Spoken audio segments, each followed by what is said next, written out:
jemi dëshmitar që shpërndarja e Kuvendit sot paraqet një akt të paprecedent i cili bën ndesh me rendin ton kushtetues dhe ne do t'i drejtohemi gjykatës kushtetuese për këtë. Nuk ka asnjë arsye sepse duhet të ndodhte një akt i tillë sot në mëngjes. Për njohurinë tuaj me kërkesën e qeverisë, sot në ora 14 ka qenë e ftuar një seancë parlamentare për shqyrtimin e marrëveshjeve ndërkombëtare me vlerë rreth 100 milion euro projekte në interes të qytetarëve. Ndër të tjera, ratifikimi i marrëveshjes së kredis, projekti i rrugës me shpejtësi të lartë Prishtinë-Mitrovic, marrëveshja e kredis për investime për projektin energjia diellore fotovoltaike në KEK, marrëveshja për rindërtim dhe zhvillim për projektin impianti për ujërat e zeza në Kodujev, marrëveshja e kredis ndërmjet Republikës së Kosovës dhe Bankës Evropiane për rindërtim dhe zhvillim për projektin e eficiencës së energjisë në ndërtesa publike. Duhet ta bëjmë të qartë për qytetarët. Ne kemi qenë të vetëdijshëm që ka shumë palë e grupe të interesit, të cilave u ka penguar mbështetja e madhe qytetare për lëvizjen vetëvendosje dhe për kryeministrin Kurti. Gjithsesi, ne kemi bërë gjithë çfarë ka qenë në dorën tonë për të shmangur edhe një palë zgjedhje.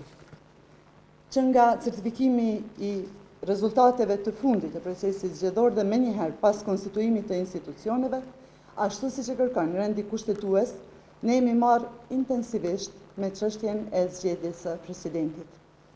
Duke qenë se për këtë proces nevojiten mbi 80 deputet, ne kemi nisur menjëherë takime me partitë opozitare për të gjetur një zgjidhje të përshtatshme, të përbashkët, e cila do të mundësonte zgjedhjen e presidentit me 80 votat e nevojshme të deputetëve. Lëvizja vetëvendosje përmes kryetarit të saj, kryeministrit të Republikës, ka zhvilluar disa takime radhazi me secilin prej kryetarëve të dy subjekteve më të mëdha opozitare, të PDK-s dhe të LDK-s. Komunikimet kanë vazhduar pa ndërprerje. Ne kemi konsideruar se rezultati zgjedhor ishte i qartë dhe se nuk ishte e as sot nuk ka asnjë arsye që vendi të shkojë në zgjedhje të reja. PDK-ja insistante se posti i presidentit u takon atyre, ndonse kishin vetëm 22 vota në kuvend.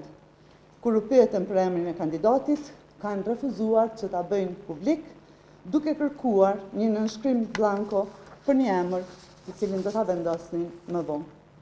Nga ana tjetër, edhe PDK edhe LDK kanë refuzuar të propozojnë një kandidat të tyre, edhe pse lëvizja vetëvendosje u ka ofruar të dyja nënshkrimet e mjaftueshme për kandidim. Edhe presidentja Osmani nuk i pranoi nënshkrimet e lëvizjes vetëvendosje, duke kërkuar që kandidatura e saj të ndodhte vetëm me garantim të rezultatit dhe votave të gjithë deputetëve tonë. Po ashtu, opozita nuk pranoi as opsionin e ndryshimeve kushtetuese për çështjen e zgjedhjes së presidentit drejt për drejt nga qytetarët. Pra, si do të mund të arrinim një zgjidhje kur opozita as nuk propozoi kandidat, as nuk qëndroi në sallë, as nuk votoi për asnjë kandidat dhe as nuk e konsideroi mundësinë e ndryshimit të kushtetutës për të gjetur zgjedhje dhe që presidenti të zgjidhej drejt për drejt nga qytetarët. E gjendur në këto rrethana, përballë një bllokimi të plotë nga faktorët politik, me qëllim që të shmangim zgjedhjet e reja, lëvizja vetëvendosje vendosi, sikurse jeni në njohuri, që të propozoj kandidatin e saj për president, zotin Glau Konjufca. Dhe edhe pas propozimit të zotit Konjufca, ne lam hapësirë për diskutim me opozitën dhe ofrua mundësinë që edhe ata të ofronin kandidatin e tyre, duke ju përsëritur gatishmërinë tonë për t'ju dhënë nënshkrimet e nevojshme. Përgjigjja e opozitës në vazhdimsi ishte jo. Asnjë propozim, asnjë emër, asnjë pranim të ofertës për nënshkrim, asgjë tjetër, vetëm jo. Lëvizja vetëvendosje, në përputhje me rezultatin e saj zgjedhor, në vazhdimsi i ka ofruar alternativat për shmangje të zgjedhjeve, por natyrisht kjo është bërë e vështirë, kur jemi përballur vazhdimisht me jo dhe asnjë propozim konkret. Është të vërtetë që lëvizja vetëvendosje i ka 51.1%, por sikur se e dim të gjithë, çështja e presidentit është tetë e qartë. Në këto rrethana, barikadimi me jon absolute është i padrejtë, i gabueshëm, i dëmshëm dhe mbi të gjitha godet interesin e qytetarëve.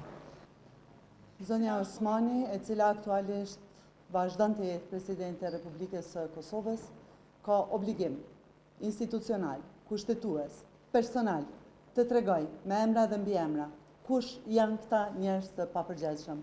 Dhe mbi gjitha, nëse janë njerëz të rrezikshëm, jo vetëm se duhet ta bëj të qartë për qytetarët, por edhe është mirë të tregoj, nëse ka qenë në njëri të këtyre planeve, çfarë ka ndërmarrë ajo si presidente që t'i pengoj këto plane të rrezikshme.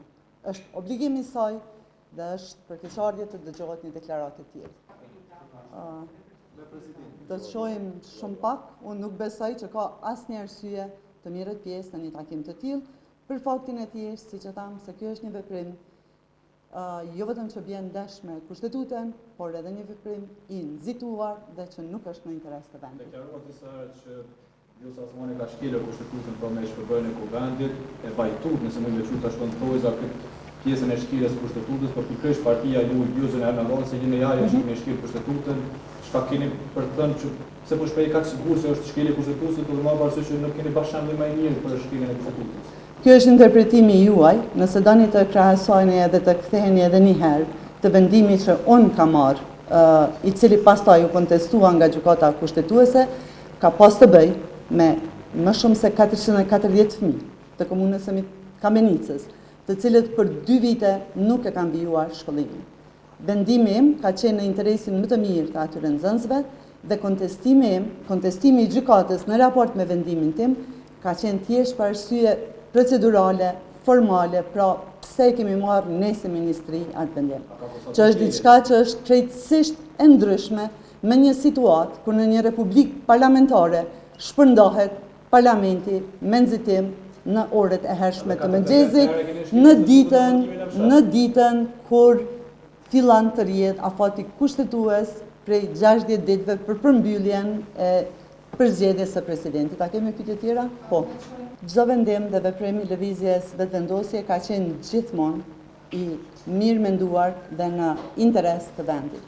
Në këtë drejtim, sikurse e bëm të qartë, ne do t'i drejtohemi gjykatës kushtetuese dhe po ashtu do të kërkojmë masë parandaluese. Presim dhe bëjmë thirrje që të trajtohet me prioritet për shkak të rëndësisë së kërkesës. Për më shumë, sikurse e përmendi edhe deputeti Rustemi, ne edhe mbrëm, kryetarja e kuvendit i është drejtuar me shkresë gjykatës kushtetuese dhe ne kemi pritur që së paku të kemi një përgjigje në raport me kërkesën e mbrëmshme. Ne shkojmë me radhë, siç e përmenda, kemi bërë gjithë çka është në dorën tonë për shmangjen e zgjedhjeve të parakohshme. Kemi filluar sipas rregullores, sipas normativës në fuqi, procedurat për zgjedhjen e presidentit të vendit.